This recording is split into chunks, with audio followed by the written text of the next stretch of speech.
Hi hello வணக்கம் மக்களே. இன்னைக்கு நம்மளோட சேனலில் மகாபாரதம் தலைப்பு தான் பார்க்க போகிறோம். தலைப்பு 67வது தலைப்பு. அனைவருக்கும் இனிய இரவு வணக்கம் மக்களே. நம்மளோட சேனலை பார்த்துட்ருக்கோங்களுக்கு தெரியும், மகாபாரதம் தொடர்ச்சி போட்டுட்ருக்கோம். வாங்க கதைக்குள்ளே போகலாம். 67வது தலைப்பு சொர்க்கமா நரகமான்னு சொல்லி கேட்குறாங்க. ஏன்னா போன கதையில் யுதிஷ்டன் இந்திரலோகத்துக்கு உடலும் உயிருமா போய் சேர்றாரு. அவர் சொர்க்கத்துக்கு போவாரா நரகத்துக்கு போவாரான்னு சொல்லி கேள்வி எழுப்புறாங்க. தங்களோட ராஜ்யத்தில் 36 ஆண்டுகள் ஆட்சி புரிந்த பிறகு பாண்டவர்கள் சிம்மாசனத்தை துறந்து சுமேரு மலைக்கு யாத்திரை மேற்கொள்கிறாங்க.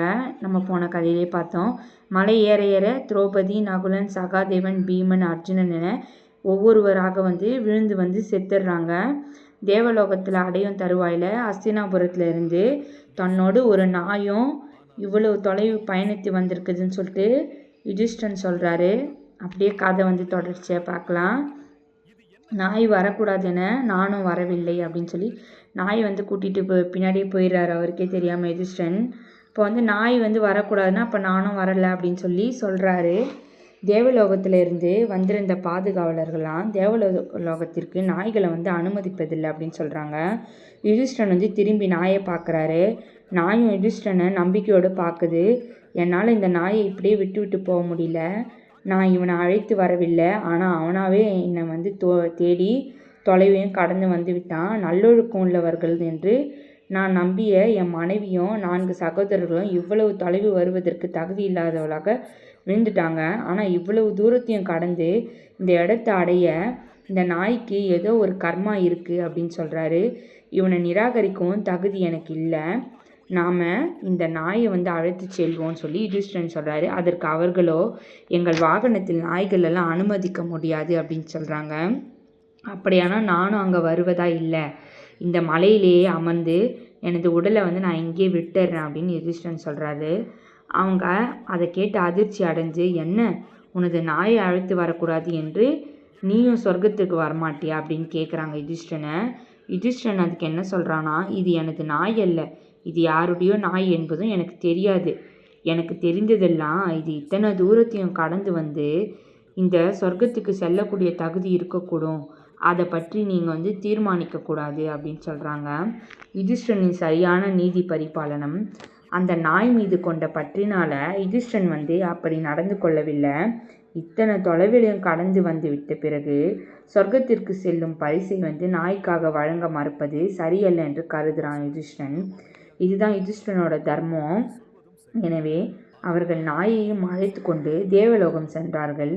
அங்கே சென்றதும் முதல் கேள்வியாக யுதிஷ்டன், எனது சகோதரர்கள் எங்கே, பாஞ்சாலி எங்கே என்று கேட்டானாம். பாதுகாவலர்கள் முதலில் நாம் இந்திரனின் அவைக்கு செல்வோம் என்று கூறி இந்திரனின் அவைக்கு அழைத்து சென்றார்கள். அங்கே தனது வழக்கமான அகங்காரத்துடனும் பெருமிதத்துடனும் துரியோதனன் அமர்ந்திருப்பதை கண்டானாம் யுதிஷ்டன்.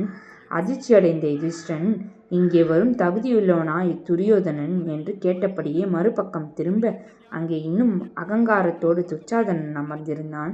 அருகிலேயே சகுனியும் இருந்தான். ஆனால் யுதிஷ்டனின் சகோதரர்களையோ கர்ணனையோ பாஞ்சாலியையோ காணவில்லை. எனவே இது நியாயமல்ல. துரியோதனன் எப்படி இங்கே வர முடியும்? எங்கள் வாழ்விலும் இன்னும் பலரது வாழ்விலும் நிகழ்ந்த பல கொலைகளுக்கெல்லாம் பல்வேறு வழிகளுக்கும் வேதனைகளுக்கும் காரணமாக இருந்தவன் அவன். அவனால் எப்படி இங்கே வர முடிந்தது?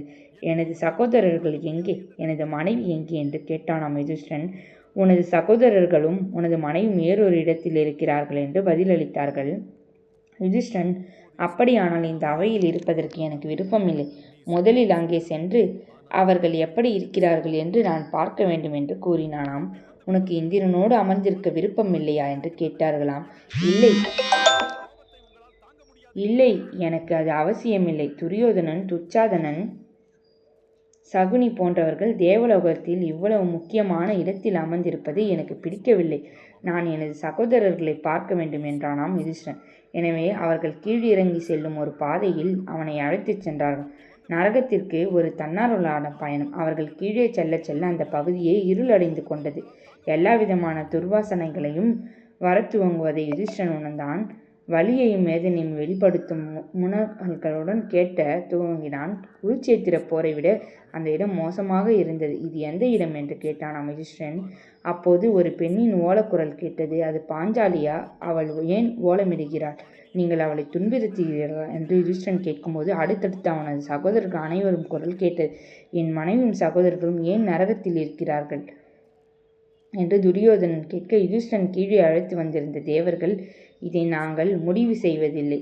தர்ம கர்மா கணக்கை கவனித்து கொள்ளும் சித்திரகுப்தனால் அது தீர்மானிக்கப்படுகிறது. இந்த இடம் உங்களுக்கு பிடிக்கவில்லை என்றால் நாம் திரும்பி சென்று விடலாம் என்றார்களாம். நான் எப்படி எனது மனைவியையும் சகோதரர்களையும் இங்கே விட முடியும்?